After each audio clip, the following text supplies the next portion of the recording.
Hello everyone, today we are going to learn standard 8 practice set 15.1.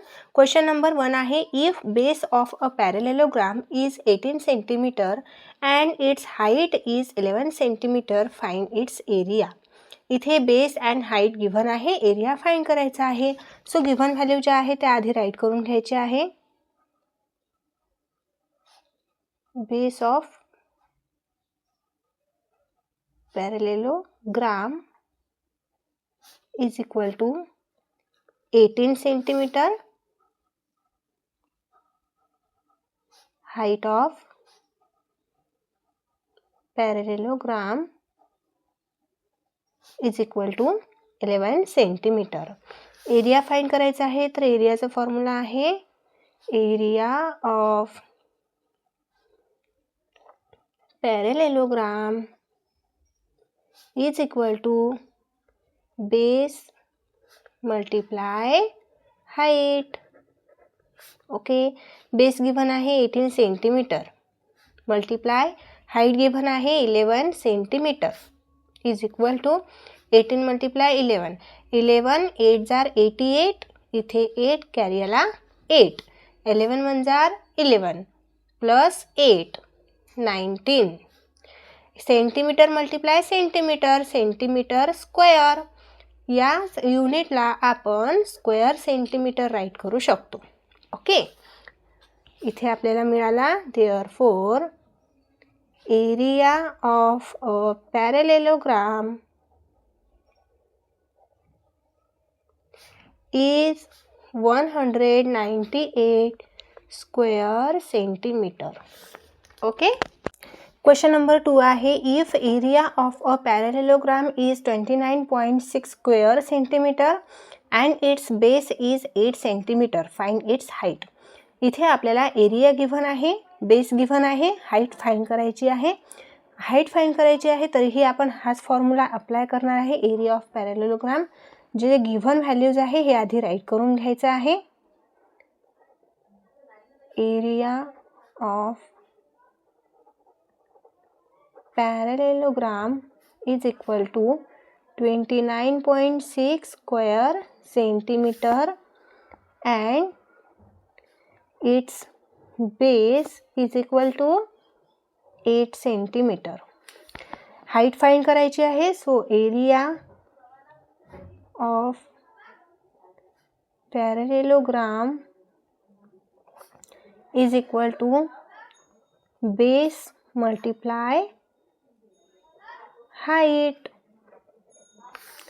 Values put up करू. Area of parallelogram given आहे 29.6 square centimetre is equal to base given आहे 8 centimetre multiply height आपल्याला find करायची.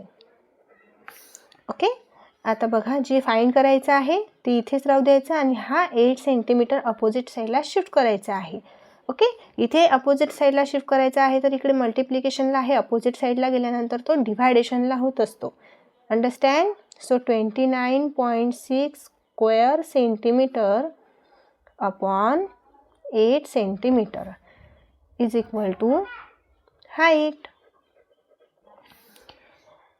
या 8ने 29.6ला divide करायचं. 8 1 जार 8, 8 3 जार 24. 29 minus 24 remaining आहे 5. 5 and 6 56. 8 7 जार 56. आणि इथे 1 डिजिट सोडून डेसिमल पॉईंट आहे राईट साईडला, तो आन्सरमध्ये पण 1 डिजिट सोडून डेसिमल पॉईंट द्यावं लागेल, म्हणजे 3.7. ठीक आहे, 3.7. इथे स्क्वेअर सेंटीमीटर आहे, इथे सेंटीमीटर आहे. Square centimetre means what, 2 centimetres असतात. Centimetre multiply centimetre. तर ह्या सेंटीमीटरसोबत 1 सेंटीमीटर कॅन्सल होणार आणि ह्या स्क्वेअर सेंटीमीटरमधील 1 सेंटीमीटर हा रिमेनिंग येणार, म्हणजे 3.7 सेंटीमीटर इथे आपल्याला हाईट मिळेल. Height of a parallelogram is 3.7 centimeter. Okay, now question number 3, area of a parallelogram is 83.2 square centimeter. if its height is 6.4 cm, find the length of its base. यामध्ये पॅरेललोग्रामचा आपल्याला area given आहे and height given आहे. इथे आपल्याला base find करायचा. So given values इथे write करून घेऊ. Area of a parallelogram is equal to 83.2 square centimeter.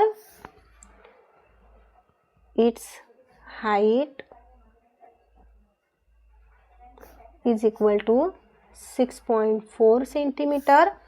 and आता आपल्याला बेस फाइंड करायचा आहे, तर आपण एरिया ऑफ पॅरेललोग्रामचाच फॉर्म्युला अप्लाय करायचा आहे. ठीक आहे.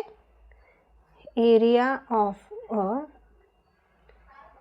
पॅरेललोग्राम is equal to base multiply height. Area given आहे 83.2 स्क्वेअर सेंटीमीटर. बेस इथे आपल्याला फाइंड करायचा आहे आणि हाईट गिव्हन आहे 6.4 सेंटीमीटर. ओके, हा बेस फाइंड करायचा, हा इथेच राहू द्यायचा, इथे मल्टिप्लाय 6.4 अपोजिट साईडला शिफ्ट करायचा आहे. म्हणजे इथे 83.2 square centimetre upon 6.4 centimetre. Okay, आणि इथे ॲज इट इज बेस. बघा आता या दोन्ही नंबरमध्ये राईट साईडला 1 डिजिट सोडून डेसिमल पॉईंट आहे. यांचे डिव्हिजन इझी करण्यासाठी आपण हा पॉईंट इथे काढून टाकायचा आहे. डेसिमल पॉईंट आपल्याला काढून टाकायचा आहे बिकॉज डिव्हिजन इझी व्हायला पाहिजे म्हणून. राईट साईडला दोन्हीच्या 1 डिजिट आहे, म्हणजे आपण दोन्हीला 10 ने मल्टिप्लाय जर केलं तर इथे डेसिमल पॉईंट निघून जाणार. सो काय येणार मग next step, 83.2 multiply 10, 6.4 multiply 10 is equal to base. So यांची मल्टिप्लिकेशन केल्यानंतर आपल्याला व्हॅल्यू मिळेल 832 upon 64 is equal to base. आता इथे युनिट प्लेसला 2, इथे युनिट प्लेसला 4 आहे. या नंबर्सला रिड्यूस करण्यासाठी आपण 2 ने डिवाइड करू. ठीक आहे. 2 1 जार 2, 2 4 जार 8, 2 1 जार 2, 3 - 2 इथे 1 येणार, हा नंबर 12 होईल. 2 6 जार 12, 2 3 जार 6. काय व्हॅल्यू मिळालेली आहे 416 अपॉन 32. या नंबरला पण रिड्यूस करायचं आहे तर 2 नेच आपल्याला डिवाइड करावं लागेल बिकॉज युनिट प्लेसला 6 आणि इथे 2 आहे. 2 2 जार 4, 2 8 जार 16 आहे. बट आपण दोन्हीही 1 and 6 एकसाथ घेऊ शकत नाही म्हणून इथे आपल्याला 0 द्यायचा आहे. अँड 2 8 जार 16 हे तुम्हाला मेथड माहितीच असेल. आणि 2 1 जार 2, इथे 3 - 2 1 येणार, इथे 12 नंबर होईल. 2 6 जार 12. ओके, परत आता इथे 2 ने डिवाइड करू शकतो आपण. 2 1 जार 2, हा 0 आहे तर 0चा भाग दिला. आणि 2 4 जार 8, 2 8 जार 16, 104 अपॉन 8. या 8 ने आपण या 104ला डिवाइड करू शकतो. आता 8 1 जार 8, 10 - 8 इथे येणार 2, 24 नंबर होणार. 8 3 जार 24, 13 व्हॅल्यू आली. म्हणजेच base is equal to 13 centimeter. Okay, so therefore base of a parallelogram is 13 centimeter. Understand? So dear students, इथे प्रॅक्टिस सेट आपला कंप्लीट होतो. जर तुम्हाला हा प्रॅक्टिस सेट समजला असेल, आवडला असेल तर तुमच्या मित्रांना नक्की शेअर करा. आपल्या व्हिडिओला लाईक करा, चॅनलला सबस्क्राईब करा. भेटूया आपण लगेच नेक्स्ट व्हिडिओमध्ये. बाय.